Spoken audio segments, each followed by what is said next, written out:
Recording in progress.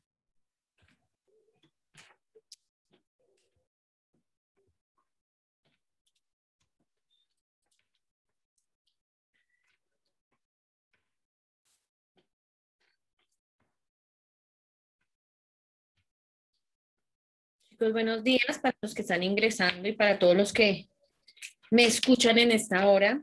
Buenos días a todos. Espero que se encuentren muy bien allá en sus casitas.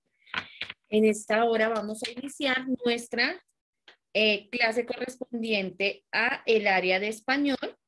Es la clase número 6. Bienvenidos a todos. Espero que estén con toda la actitud para continuar con esta clase.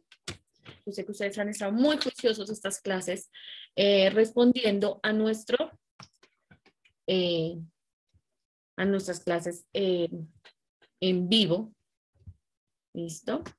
Vamos a correr esta ventanita por acá, por acá, por acá. Que no nos haga estorbo. Muy bien, chicos, buenos días. Los saludo a todos. Espero que se encuentren bien allá en sus casitas, en sus trabajos, donde hayan tenido la disponibilidad de ver esta clase. Mi nombre es Ana Milena Vilán. Para los que no me conocen, soy su docente de lenguaje o de español en este caso. Les pido el grande favor que ustedes estén ahí conectaditos, que tengan a su mano el módulo del ciclo 4 y también tengan a su mano la agenda para escribir y tomar nota de de pronto algunos conceptos que no nos queden muy claros en el módulo, que después usted lo quiera revisar. ¿Listo? La idea es que ustedes tomen apuntes. Les recuerdo, chicos, hoy es la clase número 6. Tenemos unos compromisos pendientes, todos tenemos unos compromisos pendientes con la institución. ¿Cuáles son esos compromisos que tenemos pendientes? Tenemos que entregar al final del ciclo, vamos a entregar lo que es nuestro módulo completamente diligenciado de las 200 preguntas, diligenciadas correctamente, ¿listo? Entonces eso es lo primero. Lo segundo es que usted debe entregar un producto académico conocido como un ensayo.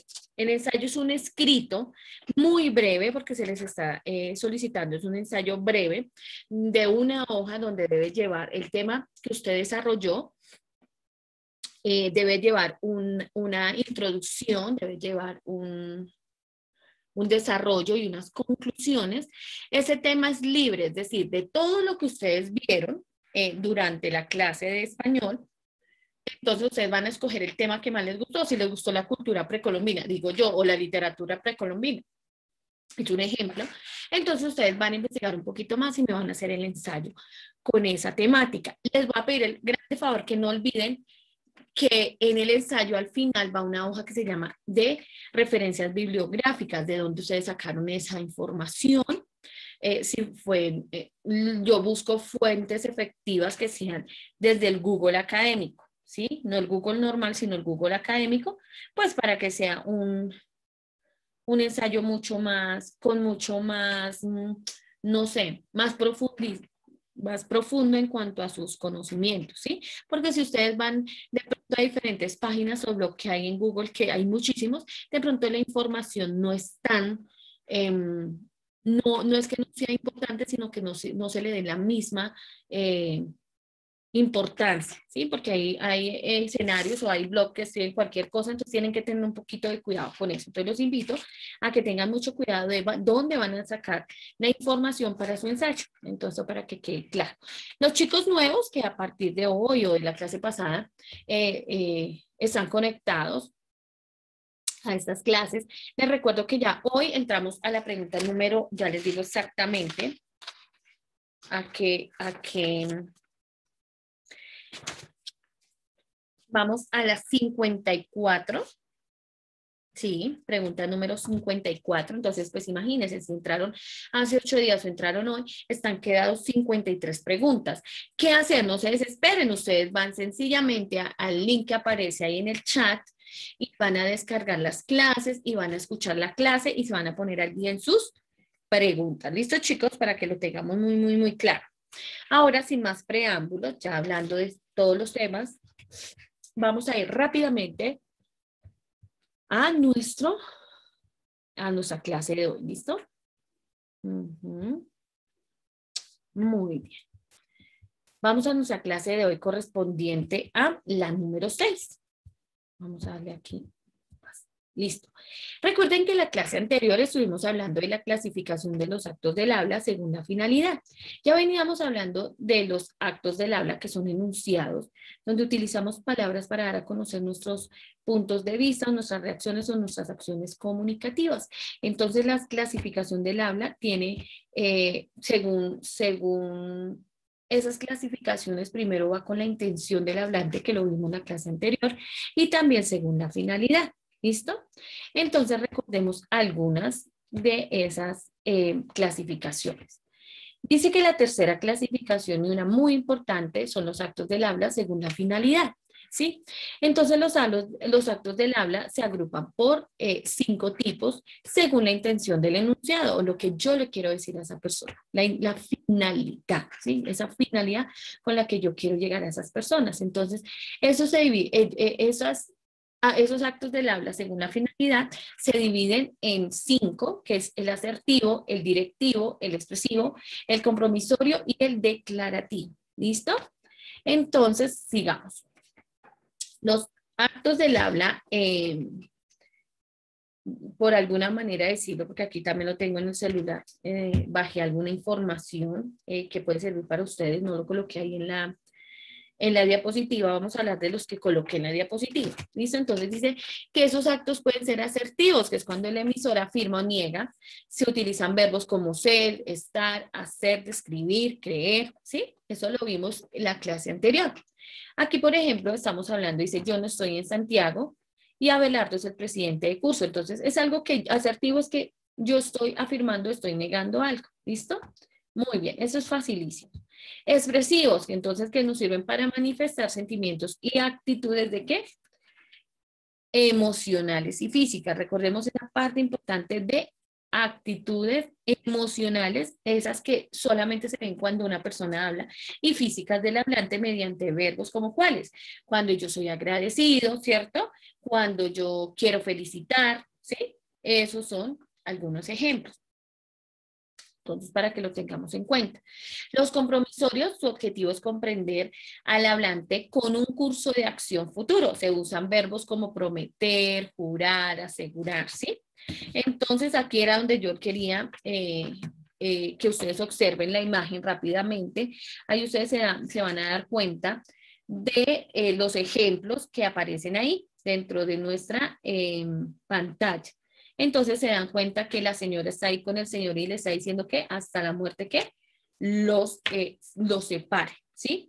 Entonces, también dice la diapositiva que son esas palabras con las que uno se compromete. Por ejemplo, te prometo que nunca más lo haré. ¿Listo? Entonces estoy comprometiendo mi palabra frente a una situación. Juro dar la vida por mi patria. Entonces acá nos damos cuenta que es un compromiso con la nación. ¿Listo? Entonces, para que lo tengan ahí claro. Yo aquí estoy buscando porque no lo encuentro. Listo. Ok. Entonces también tenemos los declarativos. Cuando el hablante busca que su acto de habla cambie una situación, para que esta declaración tenga valor, debe tener la potestad adecuada. Por ejemplo, un juez para dictar una sentencia. Esos son declarativos. ¿Listo? Para que ustedes lo tengan bien, pero bien allá relacionado. ¿Listo? Entonces, acto de habla que cambia el mundo en virtud del poder del hablante. Un juez habla, cuando habla un juez puede casar, declarar a alguien culpable o absolverlo. Yo os declaro marido y mujer. Entonces, aquí dice hasta que la muerte nos separe, están hablando allá, entonces los declarativos ya nos hablan de otra cosa. ¿Sí ven, chicos? Entonces, para que lo tengamos en cuenta allí. ¿Listo? Bueno, listo. Entonces ya vimos esas 4 clases, 5 clases que nos hablaba ahí la diapositiva. Me vuelvo acá para que se den cuenta. El declarativo nos falta, ya vamos a hablar del declarativo. Se me perdieron las diapositivas que tenía acá. Listo, para que lo tengamos, explicárselo de una manera más fácil. Entonces, el declarativo es cuando el hablante busca que su acto de habla cambie una situación, ¿sí? Entonces ahí ya nos cambia un poquito. ¿Listo? Y el directo el directivo, que es el que aparece ahí, que ayer lo hablábamos con los compañeros, que es muy fácil de entender, yo ya lo había explicado, pero lo voy a decir como lo habla la diapositiva para que no se me confunda. ¿Listo? Dice que los actos del habla directivos han sido definidos como aquellas acciones lingüísticas mediante las cuales el hablante intenta conseguir que el oyente realice una acción determinada o de manera más genérica, como aquellos enunciados que proponen una determinada situación o comportamiento.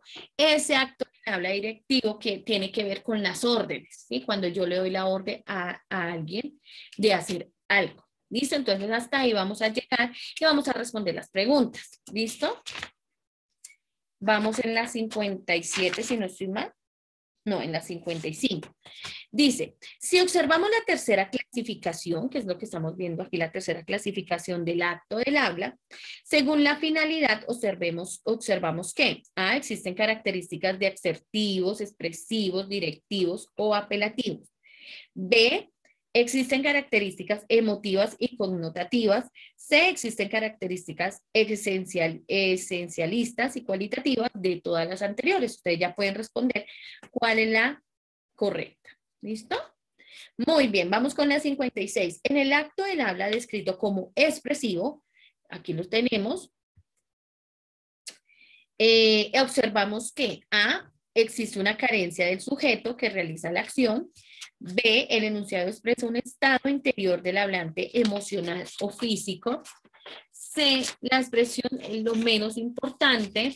D, paradójicamente resulta ser un acto menos expresivo, el acto menos expresivo de todos. Entonces ustedes van a ver allá en sus módulos, responden correctamente según lo que han entendido del tema.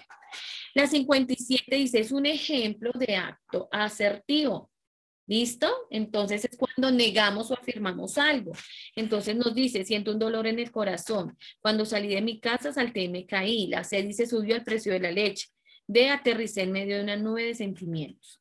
¿Listo? Respondan, por favor. 58. Es un ejemplo de un acto expresivo. Aquí volvemos con el acto expresivo. ¿Cierto? A, Juana se atrasó en la fiesta. B, me gusta mucho la vainilla. C, Luis estaba acurrucado en el salón y D, ninguna de las anteriores. Nos vamos a responder rápidamente. La 59 es un ejemplo de un acto compromisorio. Dice, A, no me interesa tu calificación. B, yo me niego rotundamente. C, prometo ser responsable y transparente. D, estoy aburrido. Respondan, está muy fácil. 60. Finalmente, al referirnos a actos del habla, lo hacemos desde A, la habilidad expresiva del ser humano. B, la habilidad expresiva de todos los seres vivos. C, la habilidad expresiva de una nación o territorio particular. D, la habilidad expresiva de una persona hispanohablante. Recordemos que estos actos del habla tienen que ver mucho con nuestra lengua, ¿cierto? Nosotros nos podemos comunicar de muchas maneras, pero en el caso del habla, que es esos sonidos que emitimos, esas palabras, solamente es una comunidad en la que nos podamos entender. Entonces ustedes tienen que tener mucho cuidado con la respuesta a esta pregunta, tienen que hacer un análisis ahí pequeñito sobre la respuesta correcta. ¿Listo? La 61 ya corresponde a nuestro tema que viene para el día de hoy, que quiero que estén bien atentos. Vamos a hablar de la literatura del medioevo o la literatura de la Edad Media. Es un tema muy interesante, chicos, porque esto me lleva como a entender, ¿cierto? Muchas cosas de dónde venimos y para dónde vamos. Siempre la idea es que ustedes allí en casita estén atentos a la clase. Vamos a ver un poquito de historia, vamos a profundizar un poquito cómo han pasado estos cambios. Venimos de ver los actos del habla y todo lo que tiene que ver con lo que nos dejó Ferdinand de Saussure sobre la parte lingüística, ¿sí? Ahora vamos a ver de dónde adoptamos ciertas situaciones, de dónde aparecieron ciertos géneros, cuál es la historia detrás de toda esta, la historia detrás de la literatura y de esta área español, ¿cierto? Muy chévere aprender. Eso es lo que nosotros debemos tener en claro cuando tomamos una clase, de dónde viene, para dónde va, por qué me va a servir, por qué el español me sirve a mí, de qué me sirve leer un libro a mí, ¿sí? Que ustedes empiecen a analizar eso, por qué a usted le sirve en esta hora conocer de español, ¿cierto? Eso es lo más importante. ¿Por qué me sirve aprender a leer? ¿Por qué me sirve contestar esas preguntas tipo IFEX? ¿Sí? ¿Por qué? Entonces, para que ustedes se vayan, no sé, como autoevaluando de por qué es importante que no solamente tomemos estas clases como, ay, venga, llenemos el módulo para que, sí, para que me pueda graduar. No, no lo vean. Si ustedes lo ven desde ese punto de vista, pues yo los animo a que les cambie un poquito esa mentalidad, porque ustedes aquí están es porque primero son valientes. Segundo, se están sacrificando por sacar adelante un estudio, ¿verdad? Y eso quiere decir que usted va a seguir avanzando. Y lo tercero es para aprender, ¿sí? Aprender y desaprender, porque de pronto traemos cosas que al encontrarnos en los escenarios de diferentes áreas, nos damos cuenta que hemos venido trayendo errores ahí en camino. A mí me ha pasado exactamente dando las clases con ustedes. Nosotros los profesores también todo el tiempo estamos desaprendiendo. Ahorita estamos en un tiempo muy bonito donde usted encuentra información en todo lugar, ¿cierto? Si usted entra, puede empezar a buscar estas respuestas del módulo en el internet, pero no le va a salir igual y usted no lo va a entender igual. Por eso la idea que usted esté conectado en las clases para que sepa de dónde salió esa pregunta, porque el Google no se lo va a decir. El Google simplemente le va a repetir una cantidad de cosas que hay ahí y no va a pasar nada. De pronto van a encontrar videos, sí, van a encontrar videos, pero entonces son algunas preguntas que son muy centradas y usted tiene que ver toda una explicación para entender lo que esa persona dijo. Por eso es valioso que usted, es muy valioso que usted esta mañana esté aquí escuchando lo que estamos aprendiendo. Entonces vamos a aprender sobre la literatura medieval. Esa literatura medieval ocurrió en la Edad Media, ese medieval es de Edad Media, ¿listo? Para que lo sepamos. Entonces, fue durante la Edad Media, y no lo dice, periodo que se extendió desde el siglo V hasta el siglo VI aproximadamente, ¿listo? En esta época medieval, ¿listo? Se conoce como una época de oscurantismo, ¿sí? Yo me estoy apoyando mucho del celular para que vayamos viendo esas palabritas, ¿no? Para que ustedes se den cuenta que es fácil hacer un proceso entre todos, ¿sí? ¿Me permiten aquí? Ok, listo. Entonces, estábamos hablando de eh, de esa época donde no se avanzaba mucho, donde la cultura en esa sociedad no avanzaba, era más bien como estancadita, fue un periodo sombrío en cuanto a la literatura, empezaron a venir muchas cosas que desfasaron como tal la literatura, sobre todo porque ya no se podía hablar de otro tema que no fuera religioso, entonces empezaron a haber algunas situaciones, fue infructuosa, fue improductiva, en cuanto a ideas, en cuanto a historiadores. Aquí fue donde la iglesia se propuso abolir o suprimir todo tipo de pensamiento o de ideología que no le proporcionaba beneficio alguno, ni al rey, ni a esa sociedad feudal, ni a la población. ¿Listo? Muy bien. Cuando hablamos del contexto histórico y social, entonces hablamos de la caída del Imperio Romano que provocó esa, esa época medieval, ¿sí? Porque se colapsó la organización social del continente europeo. ¿Qué vino a hacer la iglesia? La iglesia vino a reemplazar al Imperio Romano como fuerza unificadora en la Europa medieval. Esa fuerza unificadora lo que buscaba era que la iglesia no dejara perder como ese poderío que tenía el Imperio Romano, ¿sí? Entonces, se centró como esa fuerza para ayudar desde la parte política ¿a quién? Al Imperio Romano. ¿Listo?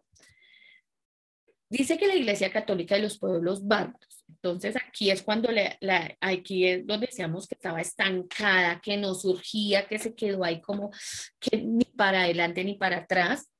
Entonces por eso se llama oscurantismo, porque no hubo un avance, ¿sí? No fue ¿cómo les explico? O sea, se oponían, en el tiempo del oscurantismo se oponían a ciertos conocimientos y que algunos acontecimientos no se dieran a conocer. ¿Eso quién lo hizo? La iglesia. Entonces, la religión cristiana primitiva no se puede expandir en Europa sin la ayuda del imperio que adoptó el cristianismo como religión oficial. De aquí que los dos se unieron, ¿cierto? Se unió tanto la política como la religión. ¿Para qué? Para poder concertar una fuerza unificadora, ¿sí? Para que no perdiera todo el control. ¿Quién? La política. ¿No? Entonces, la religión oficial en ese entonces fue la católica a nivel, ¿sí?, general, y hasta los días de hoy quedó como la religión más importante en estos tiempos, ¿sí? Pero fue debido a esta situación, ¿listo? Entonces, todo el que no hablara en el plano católico, entonces pasaban algunas situaciones. También desde la parte social estamos hablando de la Europa feudal, que tomó 10 siglos para hacer, o sea, para que todas esas creencias paganas se dieran espacio a las doctrinas cristianas, mientras que ocurrió un proceso demográfico inmerso al del mundo antiguo. ¿Qué era esa sociedad feudal? Alguna vez yo les comentaba que la sociedad feudal es aquella donde fluye mucho la economía. Entonces, sabemos que esa pirámide, cuando hablamos de lo social, sin ir a tocar muchos sociales, porque no es mi área, pero entonces daba a entender que había una pirámide, los de abajo eran la base, pero eran los menos favorecidos, y iba subiendo eso a escala. Entonces, ¿quiénes estaban de primeras? El rey, que era el que daba todas las órdenes, era ese personaje que tomaba las decisiones, que venía de familia, que era como por generaciones. Eso lo traían de la Biblia también. Recordemos que ellos manejan mucho las creencias, entonces de la Biblia extraían que era de generación en generación, no era un acto democrático, sino más bien era impuesto. ¿Listo? Entonces estaban en la primera línea, el rey, después sus vasallos, que son ya vienen a ser los guerreros, estos guerreros que ya no se conocían como guerreros en esa época medieval, sino eran los caballeros, que eran a todas aquellas personas que eran como adoctrinadas o doctrinadas por la iglesia para que, según su aspecto, según su forma de ser, según su ética y su moral, ¿cierto?, ellos trascendieran y se dieran cuenta que era una persona que éticamente muy culta. Eso eran los caballeros en la época de el medioevo. ¿Qué más les puedo contar? A ver, les puedo contar que los campesinos eran los que ocupaban la última línea, ¿sí? Y ellos socialmente no podían avanzar, no podían ascender ni por medio de su trabajo ni por el comercio. ¿Por qué? Porque ya estaba establecido esas normas. Ellos eran abajo los que no tenían oportunidad de mejorar o de un cambio. Vamos a parar hasta ahí, ¿listo? Porque ya vamos a hablar de la parte literaria, entonces vamos a ir respondiendo algunas preguntas que tenemos aquí con respecto al tema. ¿Qué nos dice? El medioevo corresponde a un periodo de la economía global, B, un periodo histórico en el mundo occidental, C, un movimiento puramente cultural y de ninguno de los anteriores. 62. Una de las instituciones más influyentes de la era medieval fue A, el Estado, B, el campesinado, C, la iglesia, D, ninguna de las anteriores. También ya pueden contestarla. La 63. En la era medieval no existía el voto. ¿Por qué? A, el rey era designado por su familia real. B, sí existía el voto, muy al contrario de lo que se niega. C, la iglesia lo había prohibido. Y D, no existían aún los estados-nación como los conocemos. ¿Listo? 64. Otra forma de llamar comúnmente al medioevo fue A, el oscurantismo, B, la peste negra, C, la edad de las luces, D, el renacimiento. ¿Listo? Listo, dice. La 65, aquí para que nos demos cuenta, vamos a ir respondiendo cada diapositiva tiene una explicación. Entonces, cada 3 diapositivas explicamos, ¿listo? Entonces, las etapas del medioevo, estas etapas fueron muy importantes, se caracterizaron 3, no voy a ahondar mucho para que no nos salgamos del tema así, porque realmente hay varias preguntas. Dice, es primera la alta edad media, luego la plana edad media, luego la baja edad media, que fue la final, fue el final total de esta época medieval. Tomamos esto por acá. Ahora ya hablando de géneros, sí tenemos que saber que la naturaleza de los escritos en la época del medioevo era una fuerza mágica. Todo acontecimiento desde la salida del sol hasta un huracán era explicado como una manifestación de la voluntad divina o gracias a una fuerza mágica que intervenía en el mundo. ¿Listo? Aquí están las 3 etapas y ahora sí vamos a hablar de los géneros. Entonces, dice que el género literario relacionado estrechamente con el de terror y subsumido en este, al punto de que es difícil de diferenciar uno del otro. La literatura gótica, las historias narradas por la literatura gótica tradicional solían transcurrir en castillos y monasterios medievales, por eso es que se hablaba del oscurantismo, porque eran cosas que no podían salir a la luz, eran narraciones, historias, literaturas que tenían que quedarse ahí dentro de castillos, ¿sí? Que no profundizaban. También manejábamos diferentes géneros literarios en el medioevo. Existía la épica, existía la lírica, la épica que podía ser popular, representado por los cantares de gesta o culta relacionada a epopeyas. También la lírica que podía ser culta o popular. Por el lado popular podemos citar los villancicos, las cánticas de amigos y las jarchas. ¿Listo? Aquí sí voy a hacer un paréntesis y es para que entiendan.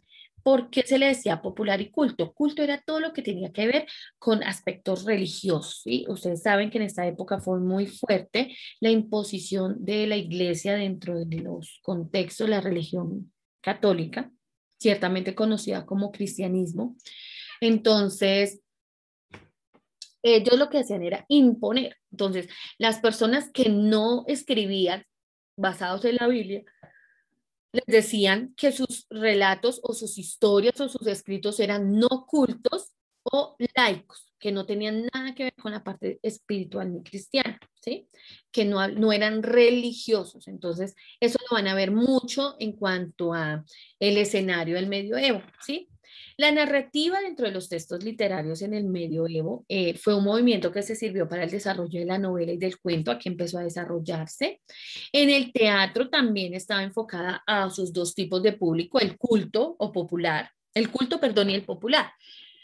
El culto era aquel nivel donde venían los clérigos, después los caballeros, hasta ahí. Después ya eran los vasallos, los campesinos, que es ese grupo de personas populares de la época.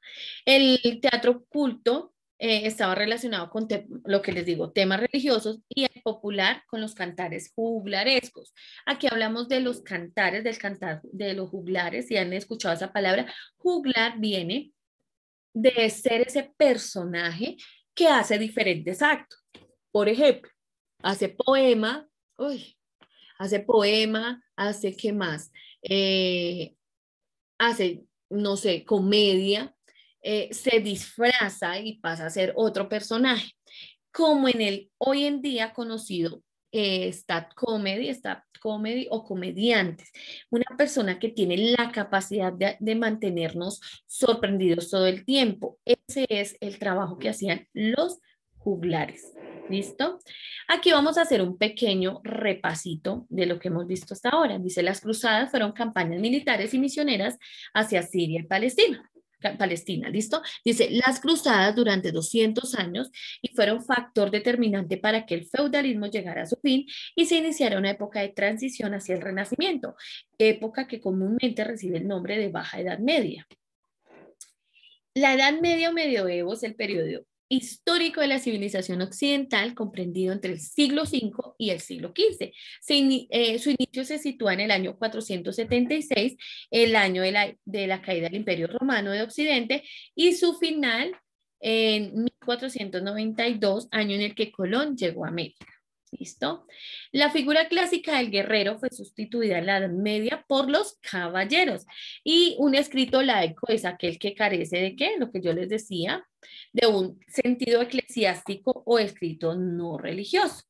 También tenemos esos diferentes escritos. Uno de ellos era el Mester de Clerecia, que fue la literatura medieval compuesta por los clérigos o los hombres o estos caballeros instruidos que se desarrolló durante el siglo XIII y XIV.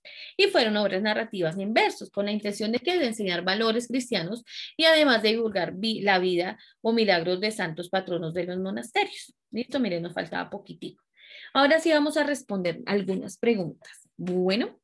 Dice, quedamos en 65. Se dice que en el medioevo culmina con la llegada de Colón a América, lo cual se registró en el año del descubrimiento de América. Entonces ahí les voy a dar esa pista.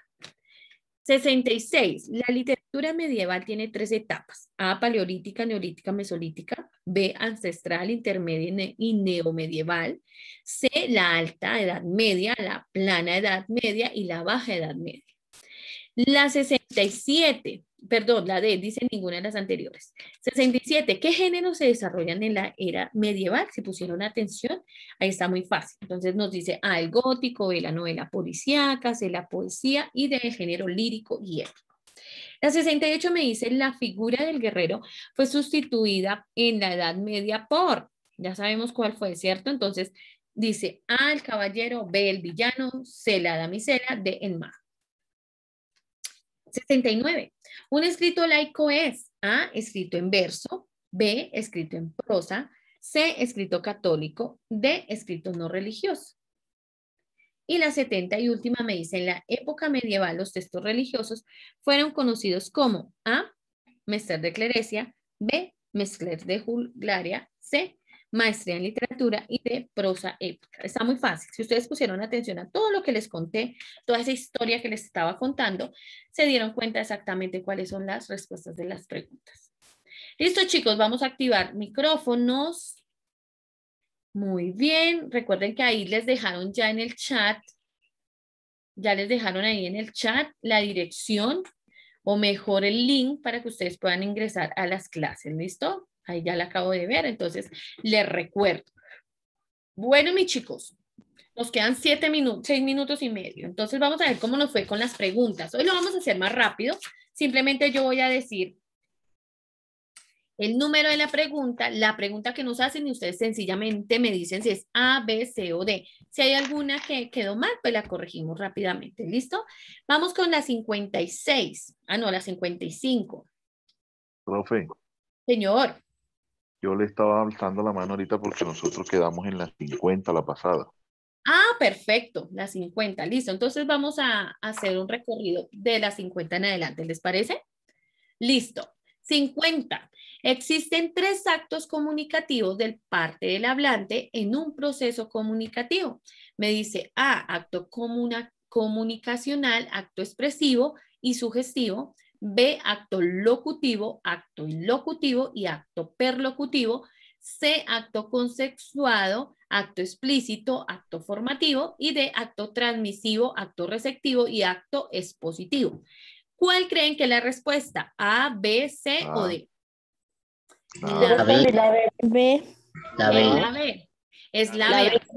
Recuerden que yo les ponía el ejemplo de las imágenes donde decía que era un acto locutivo, otro ilocutivo y el otro perlocutivo. O sea, una cosa es lo que yo dije, otra es la que estoy pensando y otra es la que finalmente me entendió. ¿Listo? Muy bien. Vamos con el 51. ¿En qué consiste el acto ilocutivo? A ver, ¿quién estuvo juicioso y la respondió? A ver. La 51. Ah, La muy bien, sí, señor. Muy bien. El acto o intención del emisor y la acción realizada por medio del enunciado. Muy bien, estuvieron muy juiciosos poniendo atención. 52. Una acción que puede clasificar los actos del aula es, hasta ahí habíamos visto una. La A, sí señor,